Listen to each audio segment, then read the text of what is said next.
It's 8 o'clock.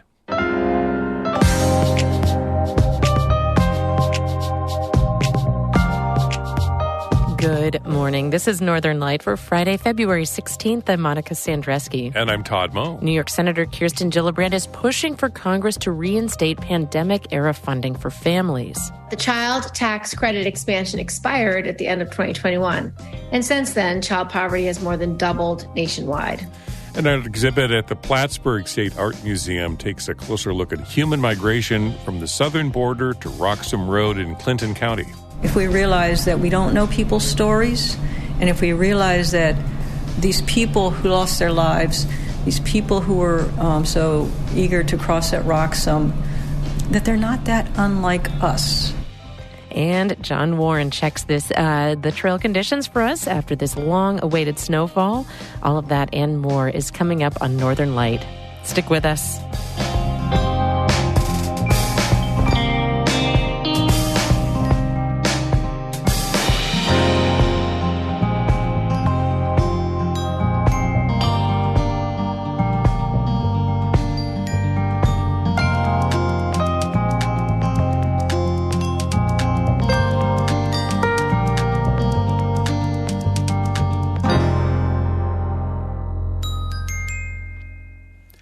Broadcast of Northern Light here on North Country Public Radio is supported by the Depot Theater in Westport, inviting all to take a journey without leaving the station. Learn more at depottheater.org. And CCOM Credit Union, serving the financial needs of people throughout northern New York and the Northwest and northwestern Vermont, in person, online at ccom.org, and on your smartphone.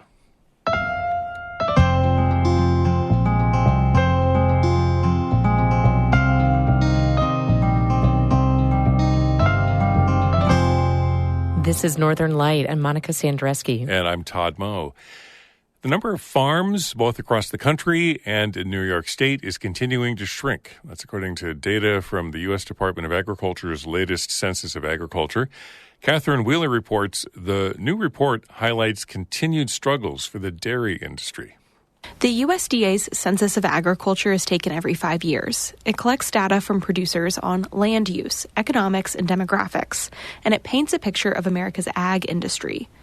Between 2017 and 2022, the number of farms in the U.S. dropped by 7%. It was even worse in New York. The state lost about 2,800 farms over 5 years, or 9%. A big slice of that was in the dairy industry. While dairy is the largest sector of state agriculture, the Ag Census says about 1,900 dairy farms in New York shuttered over a 5-year period. Christopher Wolf is an agricultural economics professor at Cornell University. He says the numbers don't surprise him. It's been happening for decades. I don't know how much it stood out to me. I think most people were probably surprised maybe by the amount of consolidation that happened, particularly in the dairy industry. Wolf's referring to the fact that while the number of dairy farms decreased, the number of milk cows in New York increased by nearly 3,000. He says dairy farms consolidate because there's a high fixed cost for milking cows. The equipment is expensive. You can spread those fixed costs over more units, so it doesn't cost twice as much to build the milking facilities for 1,000 cows as it does to build them for 500 cows. Wolf says that consolidation chips away at the economies of agricultural communities, like parts of the North Country. St. Lawrence County is the third largest milk-producing county in the state. New York has got all these rural areas where the dairy farms are a major driver of the local economies. So if they exit, it has not only implications for the farm family, but for the local feed mill and for the veterinarians and for all these other kind of support industries, right, that then go away. The New York Farm Bureau, the group that lobbies for agriculture, says the numbers should be a wake-up call. Its president, David Fisher, is calling on Congress to pass strong agriculture legislation to keep more farmers in business. Catherine Wheeler, North Country Public Radio. Senator Kirsten Gillibrand wants Congress to give bigger tax credits to families raising children the way it did during the pandemic. She's supporting a bill that would once again expand the child tax credit, making it more like it was at the height of COVID. Lucy Grindon has more. The COVID-19 pandemic was really hard on families financially. Lots of people lost their jobs and inflation skyrocketed. In early 2021, Congress stepped in to help. The government added hundreds of dollars a month to most families' budgets by expanding the child tax credit. But then that extra support went away. The child tax credit expansion expired at the end of 2021. And since then, child poverty has more than doubled nationwide. Simply unacceptable. That's Senator Kirsten Gillibrand at an online press conference last week. She's pushing for the passage of the Tax Relief for American Families and Workers Act. According to the latest census data, the national child poverty rate is 12.4%. In the North Country, 7 counties have even higher child poverty rates than that. But the new bill before the Senate could increase child tax credits again, though not by quite as much as before. Under the Tax Relief Act, some families would see their child tax credit grow by thousands of dollars. Chris Cox works for the Center on Budget and Policy Priorities, a progressive research institute in Washington, D.C. She says the biggest increases would go to very low-income families with multiple children. Here's an example. Consider a single parent with 2 children who earns about $14,000 working part-time as a home health aide. Under current law, that family would receive about $1,700 a year. But the new law would increase their child tax credit. Under the proposal, that family would receive about $1,700 for each child, each of their 2 children. In other words, their credit would double. The bill would also make annual credit adjustments for inflation and raise the limit on refunds, so some families would get more money put directly into their bank accounts or by check from the IRS. The House of Representatives passed the bill late last month. North Country Congresswomen Elise Stefanik and Claudia Tenney both voted in favor. Now the bill has to go before the Senate. It faces opposition from some Republicans, but Gillibrand says she thinks it has a good chance of passing. In the North Country, Gillibrand says the Tax Relief Act would benefit more than 23,000 children. Lucy Grindon, North Country Public Radio. Governor Hochul announced yesterday that $200 million additional dollars in state funding will be going towards lowering energy bills for New Yorkers. The state's large electric and gas utility providers will receive the money and then credit it to individual customers' accounts. Both residential and non-residential customers will receive discounts. Altogether, more than $1.4 billion of energy assistance funds are available in New York this year through programs like the Low-Income Bill Discount Program, the Weatherization Assistance Program, and HEAP. New York's controller says the state's finances have stabilized since the disruption of the COVID-19 pandemic, but budget gaps remain. Democrat Tom DiNapoli's annual report on the proposed executive budget finds Governor Kathy Hochul's plan will have a minimal impact on state revenues. The report finds tax collections are expected to grow by about 3.4% or $2.6 billion this coming fiscal year. DiNapoli says the Division of Budget projects a balanced budget, but a budget deficit of $20 billion is forecast for the years through 2028. Overall, the Division of Budget projects the economy will slow in the first half of 2024. Stronger growth is expected in the second half of the year, but at rates below last year's levels. The State Assembly and Senate will release their own budget proposals before the April 1st deadline. Progressives and defense attorneys are pushing back against Governor Hochul's plan to add more types of crime to the state's hate crime statute. WNYC's John Campbell reports.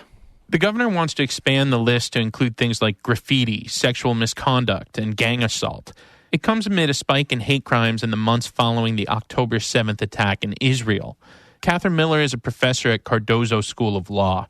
She says Hochul's effort is misguided. Making a few extra sort of random crimes eligible for increased punishment is not going to do anything to keep these folks safer. A hate crime designation comes with stiffer penalties, but it only applies if prosecutors can prove the crime was motivated by the victim's race, religion, or a similar attribute. The governor says expanding the list would give more power to district attorneys. In Albany, I'm John Campbell for the New York Public News Network. And the Village of Canton Water Department is asking residents to check for lead water pipes in their homes. The village needs help with a service line inventory mandated by state health department regulations. According to a Canton Water Department employee, village water is tested for lead every 3 years, and the levels have never come close to the maximum contamination level set by the EPA. To help with the inventory, the village wants people to check the pipes in their basement and then reach out to the water department via email to see if you have lead pipes. Look in your basement for a pipe that comes through the outside wall or floor. If it's made of lead, then a magnet will not stick to it, and it'll look silver and shiny if you scratch it with a key or a coin. Lots of older homes still contain lead plumbing, and lead contamination in water can have harmful health effects. It's especially dangerous for young children and pregnant women.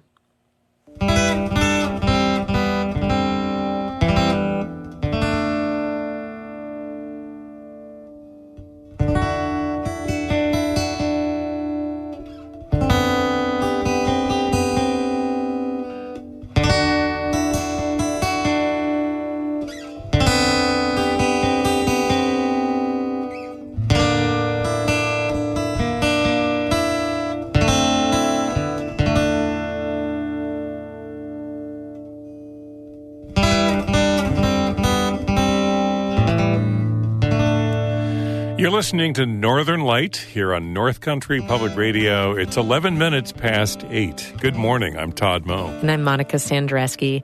Stick around. How the recent snowfall impacts the trail conditions in the Adirondacks this weekend. We have more from John Warren coming up in just a few minutes here on Northern Light.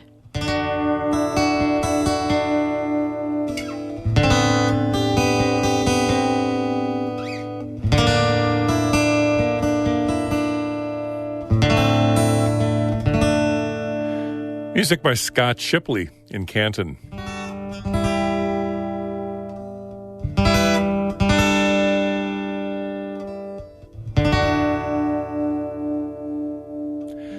Northern Light is supported by Adirondack Foundation, connecting people, ideas, and resources to improve lives and expand opportunities throughout the Adirondack region. Details at adirondackfoundation.org.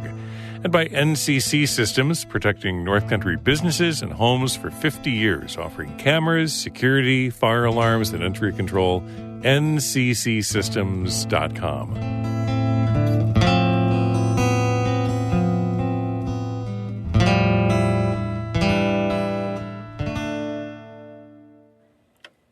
For several years now, the North Country's border with Canada has been a hotspot for migrant crossings. Tens of thousands of people used the former unofficial crossing at Roxham Road in northern Clinton County to seek asylum in Canada. And Border Patrol assigned to this area are seeing a jump in the number of people heading south. An exhibition at SUNY Plattsburgh titled Borders, Migrations North and South focuses on the humans behind those numbers. Champlain Valley reporter Kara Chapman has more.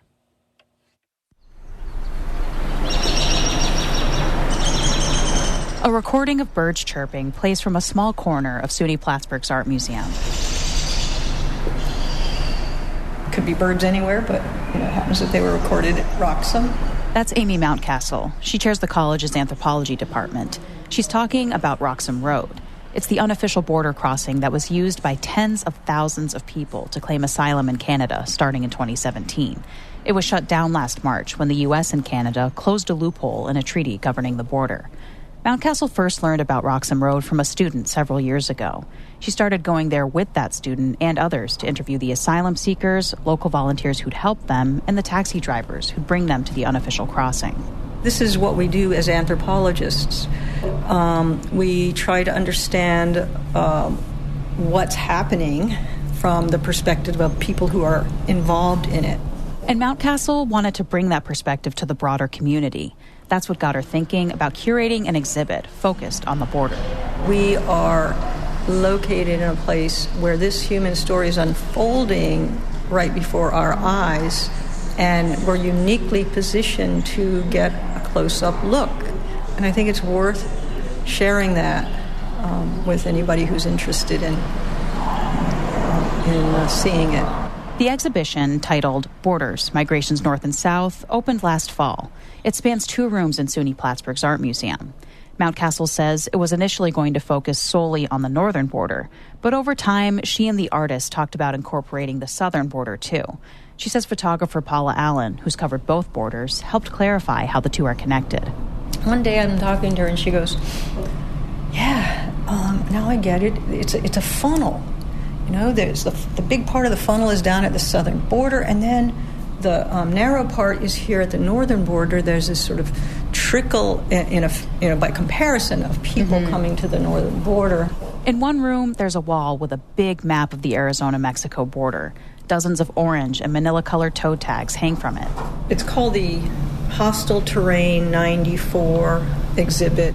Mountcastle says 94 stands for the year 1994. That's when U.S. Customs and Border Protection implemented the policy known as prevention through deterrence. The idea was to effectively close off more popular border crossings and force people to travel through harsher areas. And the net effect was that it made it more dangerous for people to cross. More than 3,400 people died between the mid-1990s and 2022 trying to cross the Sonoran Desert in Arizona. Visitors are given information about each of those people, their name if they were identified, their age, where they were found, but also more gruesome details like the condition of their bodies and how they died. Then visitors are instructed to write those details on the toe tags. It's solemn, reflective. Mountcastle says it's meant to make people pause. You're reminded that this is a person, or this was a person. In the next room, the focus shifts north. Big photos capture scenes from Roxham Road. A little girl smiles as she plays in the snow. A dusting of dirt covers a dark knit glove left behind months ago. Speckled sunlight streams through the trees. Nearby, a recording plays of a Nigerian boy talking about the long journey from New York City to Roxham Road.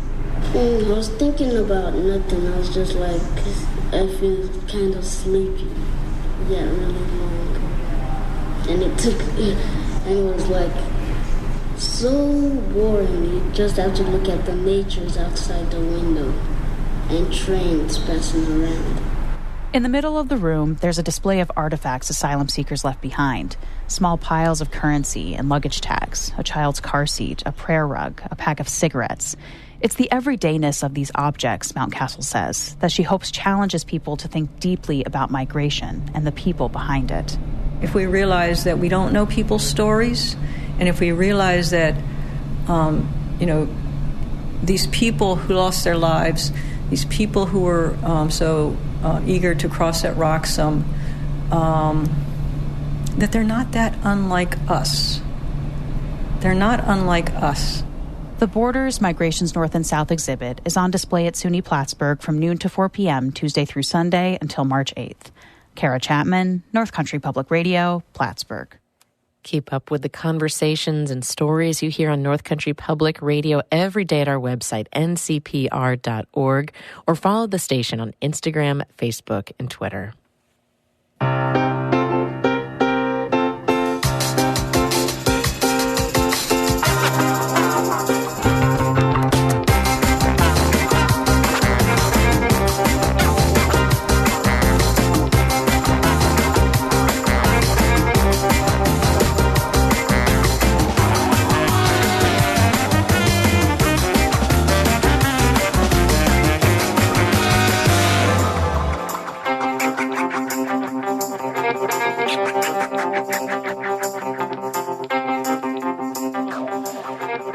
You're listening to Northern Light right here on North Country Public Radio. I'm Todd Moe. And I'm Monica Sandreski. Coming up in just a few minutes, if you're looking for weekend plans, we've got you covered. Stay tuned. Then stick around after the show for Bird Note coming up at 8:42. It's cockatoos. But before we get there, Todd, we've got to take a look at the weather. Yeah, it's a snowy Friday, and the Weather Service says still some blowing and drifting snow. The snow will slowly sort of taper to flurries by this afternoon across the region, but wind gusts continuing. Blustery afternoon on tap with winds 30 to 40 miles per hour at times. Some of the strongest gusts near the lakeshore along eastern Lake Ontario, but blowing and drifting snow across our region today. So the snow may end, but be careful if you're on, long trips, some of those sort of flat stretches of highway may see some drifting this afternoon and tonight. So there's a winter storm warning in effect until 10 o'clock this morning along eastern Lake Ontario, the western Adirondacks, Boonville, Lowville, Watertown, those communities, and then also a winter weather advisory in effect until 1 o'clock this afternoon for the rest of our region. Highs today in the 20s, near 30 this afternoon. The wind's probably going to make it feel colder, and then lows tonight near 20 tomorrow. Highs mid-20s, 60% chance of snow. Then a good chance of maybe some snow again on Sunday with highs in the low 30s. It's right now in Canton, cloudy and 18 degrees. And here with more on the weekend weather and trail conditions is John Warren.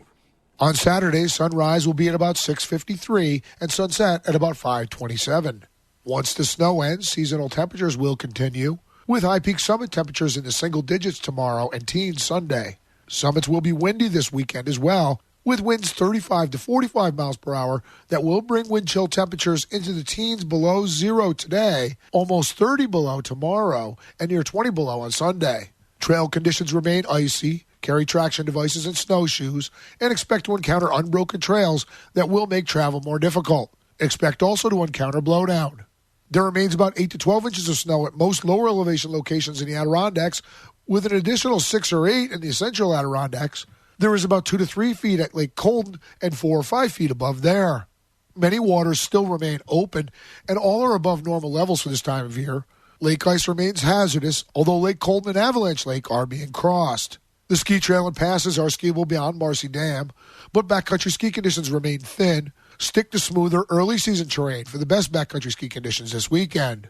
Cross-country ski areas are getting a much-needed boost with this recent storm, and all will be open with good conditions. Conditions at downhill facilities are also improved. Whiteface and Gore will have plenty of terrain at all levels, though no glades or slides.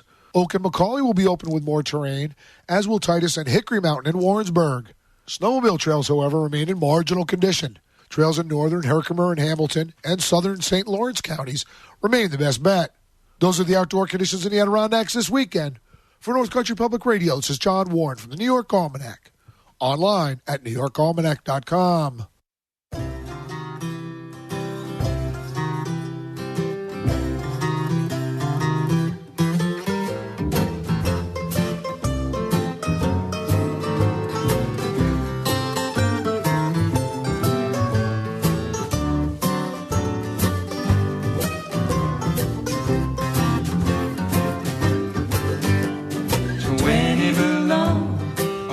Gonna blow. The weatherman's predicting lots of ice and snow. You're all dressed up, you got no place to go. Well, come here, honey, and turn the lamp down low. A big winter storm, lend me your form. We can snuggle up and keep each other warm. That weatherman, he's just a so-and-so. Oh, just come here, baby, and turn the lamp down low. Oh, play it for me there, boy. Yeah. All right.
Swingology.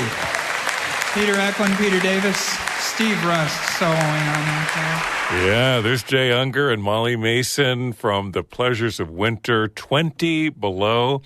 And here's the deal. They're going to be performing tonight at 7 o'clock in Saratoga Springs, part of the annual Dance Flurry Festival 2024. It's all weekend at the Saratoga Springs Civic City Center. And, Monica, that is an event that you need to go to, Monica. You need to go to Dance Flurry. You would love it. I've been there a couple of times. It is a hoot. It's wall-to-wall dancing and music and smiles and activities. Everything from African folk dance to Zydeco and tap dancing and, contra dancing and live music. Oh, that just sounds like a ball. Absolutely sounds like a ball. Oh, I wish I could go this weekend. I'll have to put it on my calendar for next year.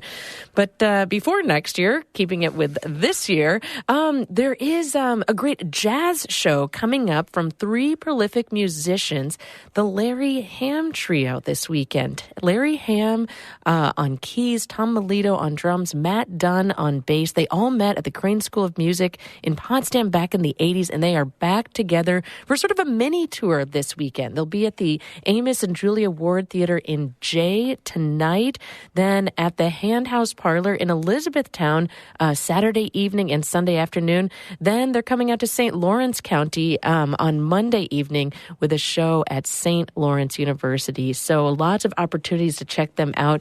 We had a conversation with the upright bassist Matt Dunn on the show earlier this week. You can find that at our website, ncpr.org. So maybe you can't make it to Saratoga Springs, but there's also music tonight in Canton at the Unitarian Universalist Church.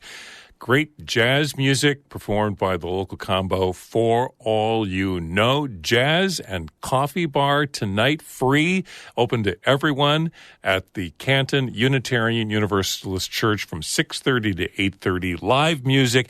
You can even get up and dance if you want, and that's all happening tonight, 6:30 at the Unitarian Universalist Church in Canton. If music and dancing isn't your thing, maybe...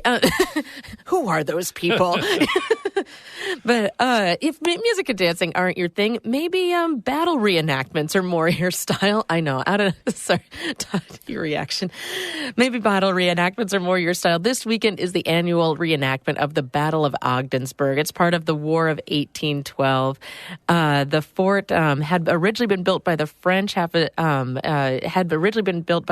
you can check it all out at Saturday's reenactment, starting at 1:30 p.m. along Ford Street in Ogdensburg. Then at 3 o'clock, the Ogdensburg History Museum is also hosting a free lecture on medical procedures during the war. You can find out more at our website, ncpr.org. And tomorrow at the Paul Smiths College Vic, you can take a winter birding trek with Paul Smiths College student and birder Nicholas Main. He's fabulous. I've been birding with him. He's great. They're starting that at 9 o'clock tomorrow morning. It's winter birding indoors and then snowshoes on the trails. And also join naturalist Milt Adams for a family winter tracking event. That's happening tomorrow from 10 to noon at the Paul Smiths Vic. So much to enjoy around the North Country and plenty more going on. You can always find out more at our website, ncpr.org/calendar.